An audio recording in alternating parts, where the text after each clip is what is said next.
ዕብራውያን ምዕራፍ 4 እንግዲህ ወደ ዕረፍቱ ለመግባት ተስፋ ገና ቀርቶልን ከሆነ ምናልባት ከእናንተ ማንም የማይበቃ መስሎ እንዳይታይ እንፍራ። ለእነዚያ ደግሞ እንደ ተነገረ ለእኛ የምሥራች ተሰብኮልናልና። ዳሩ ግን የሰሙት ቃል ከሰሚዎች ጋር በእምነት ስላልተዋሃደ አልጠቀማቸውም። ሥራው ዓለም ከተፈጠረ ጀምሮ ምንም እንኳ ቢፈጸም እንዲህ ወደ ዕረፍቴ አይገቡም ብዬ በቍጣዬ ማልሁ እንዳለ እኛስ ያመንን ወደ ዕረፍቱ እንገባለን። ስለ ሰባተኛው ቀን በአንድ ስፍራ እግዚአብሔርም በሰባተኛው ቀን ከሥራው ሁሉ ዐረፈ ብሎአልና፣ በዚህ ስፍራም ደግሞ ወደ ዕረፍቴ አይገቡም።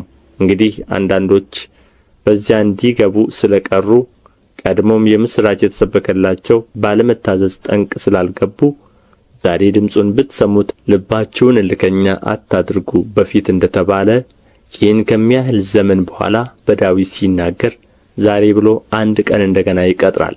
ኢያሱ አሳርፏቸው ኖሮ ቢሆንስ ከዚያ በኋላ ስለ ሌላ ቀን ባልተናገረ ነበር። እንግዲያስ የሰንበት ዕረፍት ለእግዚአብሔር ሕዝብ ቀርቶላቸዋል።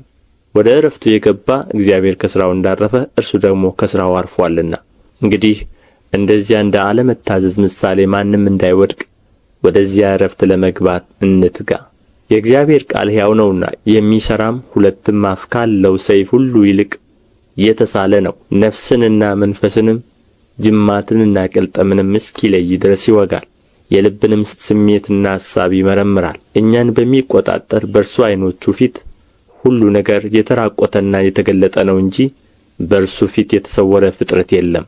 እንግዲህ በሰማያት ያለፈ ትልቅ ሊቀ ካህናት የእግዚአብሔር ልጅ ኢየሱስ ስላለን ጸንተን ሃይማኖታችንን እንጠብቅ። ከኃጢአት በቀር በነገር ሁሉ እንደ እኛ የተፈተነ ነው እንጂ በድካማችን ሊራራልን የማይችል ሊቀ ካህናት የለንም። እንግዲህ ምሕረትን እንድንቀበል በሚያስፈልገንም ጊዜ የሚረዳንን ጸጋ እንድናገኝ ወደ ጸጋው ዙፋን በእምነት እንቅረብ።